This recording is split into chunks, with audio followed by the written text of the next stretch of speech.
Bom dia a todos. Eu vou fazer uma pequena correção no, perdão, no tempo verbal, que é não fez, mas está a fazer.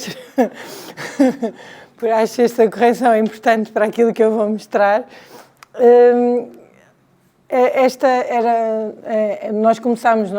fomos envolvidos no Drive AMS em janeiro deste ano. Está ligado. E este era o ponto de situação à data de início. Na verdade, atividades de antimicrobial stewardship, como elas devem ser feitas, estavam muito centradas na minha pessoa, na JB, já assumi que sou JB no hospital, e para além da consultadoria interna e daquelas atividades que na verdade são obrigatórias, eu tinha feito este projeto no mesmo contexto do Drive AMS, mas para outra certificação, em que tinha feito num serviço de medicina, switch AV oral e descalação. Entretanto, em janeiro, curiosamente na mesma altura, tínhamos começado a equipa multidisciplinar de endocardites, que é uma reunião que ainda está a decorrer, e tínhamos, no último trimestre de 2024, começámos umas reuniões mensais com a microbiologia. E este era o ponto de situação.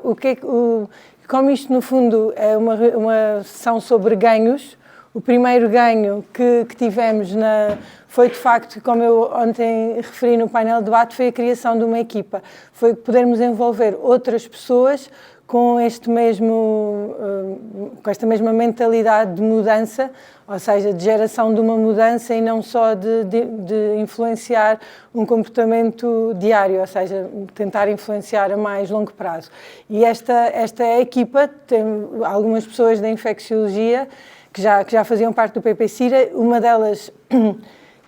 na verdade, é uma das razões pelas quais o nosso projeto está mais atrasado, porque é a Francesca Peruzzo, e que está a desenvolver um projeto com as medicinas no âmbito da certificação do ESCMID, e toda uma avaliação de barreiras e facilitadores para o projeto dela impediu-nos que, de repente, estava toda a medicina, a medicina vai se sentir a cobaia deste hospital, porque a cirurgia tem estado em turbulência, não é possível neste momento implementar projetos com a cirurgia, mas pensámos, se calhar vamos fazer uma pausa. A Francesca avalia as suas barreiras e facilitadores, faz os seus focus groups, e nós no final do ano fazemos os nossos. Temos o Mário que está cá hoje, da farmácia o João Fernandes, que se tornou um elemento muito ativo e que se tornou muito participativo do ponto de prescrição de terapêutica antibiótica, uma enfermeira e uma microbiologista do nosso serviço de patologia clínica. Para a frente, talvez com mais maturidade do projeto, vamos tentar envolver os cuidados de saúde primários, porque já temos alguns membros, uns deles responsáveis pelo guia de ambulatório da Unidade Regional de Lisboa Vale do Tejo, que falámos ontem, de prescrição da terapêutica antimicrobiana. Então este é o ponto de situação agora para aquilo que é o nosso projeto. Nós no Global PPS que fizemos em janeiro, e tínhamos, de facto, muitas prescrições de piperacilina tazobactam e de meropenem, e apesar do Global PPS não ser a ferramenta mais indicada para avaliar duração, aquilo que nós percebemos é que muitos daqueles antibióticos estavam prescritos há 8 dias, 9 dias, 10 dias, ou seja, provavelmente estávamos perante um problema de duração excessiva. Talvez não fosse também o único problema no nosso Global PPS ou o único problema da nossa instituição. Esse não é definitivamente o único problema, mas também achámos que a duração da terapêutica antimicrobiana, uma vez que a equipa era multidisciplinar e estávamos a envolver toda a gente pela primeira vez, era um alvo em que a farmácia podia ter o seu papel, a enfermagem podia ter o seu papel e os médicos podiam ter o seu papel, ou seja, era uma forma de envolver toda a gente. Consideramos como primeira intervenção a pneumonia não complicada, uma vez que o nosso Global PPS foi dedicado ao Departamento de Medicina e, portanto, envolvemos todos os serviços de medicina interna e o serviço de infecciologia. Não está aqui o serviço de pneumologia porque, tal como o Hospital Garcia de Horta já identificou, de facto acho que é um problema à parte com doentes diferentes e, portanto, não achámos que as barreiras e facilitadores que fôssemos encontrar fossem as mesmas, mas será uma segunda fase. A primeira avaliação que fizemos, a primeira medição que fizemos a partir das prescrições e não a partir do diagnóstico. Utilizámos prescrições da amoxicilina com ácido clavulânico, ceftriaxone, piperacilina tazobactam e meropenem que foi a forma mais fácil de atingir a maioria das pneumonias da comunidade dos doentes internados, e esta já é uma correção face à apresentação de maio, porque tivemos novamente a rever os dados e, no total, tínhamos uma adesão a terapêuticas inferiores ou iguais a 7 dias de 46% para todas estas prescrições. Isto inclui pneumonia, obviamente, pneumonia hospitalar e pneumonia da comunidade, porque nós decidimos que íamos, no fundo, concentrar ambas no mesmo problema.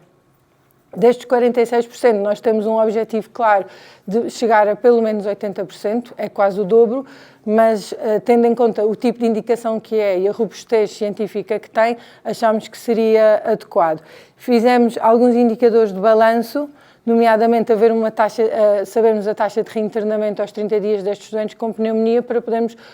ter um proof of concept que isto não fazia com que os doentes falhassem mais. E depois fizemos um objetivo amigo da administração, que é reduzir a duração de internamento em pelo menos 2 dias. Isto para apresentar à administração, ao Conselho de Administração, e tentarmos mostrar que o envolvimento dos serviços de medicina neste projeto era benéfico para todos e não só para o nosso objetivo individual de reduzir a duração da terapêutica. Antes de fazermos barreiras e facilitadores, uma vez que tínhamos o outro projeto a decorrer acerca de bacteriúrias assintomáticas, resolvemos nós pensar no que é que poderíamos ir fazendo ao longo deste ano. E, portanto, eu vou, não sei esta tabela de cor, portanto vou só aqui à cábula. A primeira coisa que eu já disse é que tínhamos, de facto, evidência clínica robusta, tínhamos uma norma da Direção-Geral de Saúde atualizada. À medida que o tempo foi decorrendo, apercebemos que esta norma, na verdade, os serviços de medicina interna não a conheciam e, portanto, tínhamos o papel de a divulgar ao longo deste ano. Já tínhamos stop orders, nosso modelo de prescrição é o GAF, temos stop orders, mas no GAF é possível tirar a data de fim e não colocar data de fim nenhuma, ou seja, o antibiótico ficar prescrito para a eternidade. E esta medida, de facto, tinha impacto clínico e impacto do ponto de vista de gestão e de administração. As nossas barreiras até agora, e isto foi de uma avaliação informal, mas de conversa com os colegas da medicina interna na mesma, novamente não os fazendo sentir porquinhos da Índias, porque senão é difícil, tínhamos de facto o desconhecimento de haver esta norma e o desconhecimento que as recomendações acerca da duração da terapêutica antimicrobiana no geral estavam diferentes daquilo que era a prática anterior. E temos também o facto de anularem a stop orders do nosso sistema de prescrição. Como oportunidades, temos, já sabíamos isto em janeiro e também foi um dos motivos pelo qual escolhemos a pneumonia, é que nós íamos ter ao longo deste ano a oportunidade de fazer um processo assistencial integrado sobre a pneumonia da comunidade com indicadores de qualidade obrigatórios e, portanto, isto seria algo que tornaria mais mandatório, mais política hospitalar a nossa indicação de duração da terapêutica.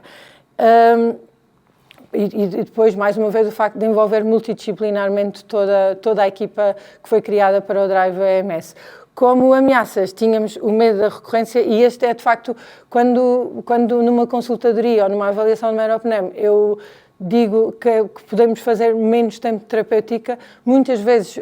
quando falo com os colegas, quando dou esse feedback aos colegas, o que eu ouço é dizer assim, mas isto não vai dar uma espondilotite, não vai dar uma recorrência e, portanto, esta conversa, que na verdade já é uma intervenção, é sobretudo sobre o medo de que a bacteriemia seja recorrente ou que haja uma recidiva. Há de facto esta cultura de sobreprescrição e nós não estamos a falar de uma duração demasiado excessiva, nós às vezes estamos a falar de 8 a 9 dias, muitas vezes porque se tira o stop order e se esquece de parar, mas também porque, por causa da contagem, o D1 de ceftriaxona às vezes é contabilizado como D0 e, portanto, o D7 é um D8. E isto significa que há mais um dia e, neste caso, e nós estamos a ser mesmo rigorosos com isso, do ponto de vista político e interno da nossa equipa, que é 7 dias são 7 dias e não são 8, porque cada dia a mais sabemos que aumenta risco de emergência de bactérias produtoras de carbapneumase. Como grande ameaça é porque desde que começou o Drive AMS no nosso OLS, que foi em janeiro, já vamos no 3º diretor clínico e de facto isto fica difícil acompanhar. E a outra questão tem a ver com a melhoria clínica e laboratorial, que é difícil de padronizar e que exigia, ou seja, há pouca evidência de quando é que devemos pedir Não há pouca evidência, há evidência, mas é difícil padronizar um comportamento acerca de quando avaliar a melhoria clínica e laboratorial numa pneumonia da comunidade, e isso de facto tem sido uma dificuldade para outros aspectos, incluindo a duração da terapêutica antimicrobiana. Portanto, agora, em novembro, nós vamos ter o mês da terapêutica antibiótica no hospital, e vamos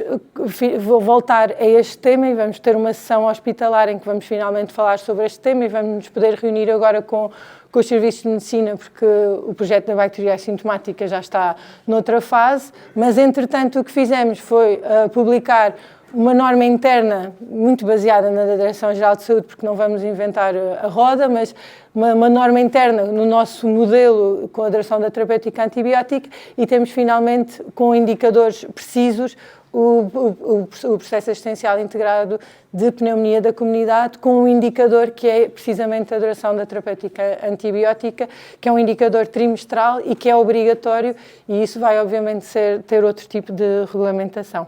Obrigada. Obrigada.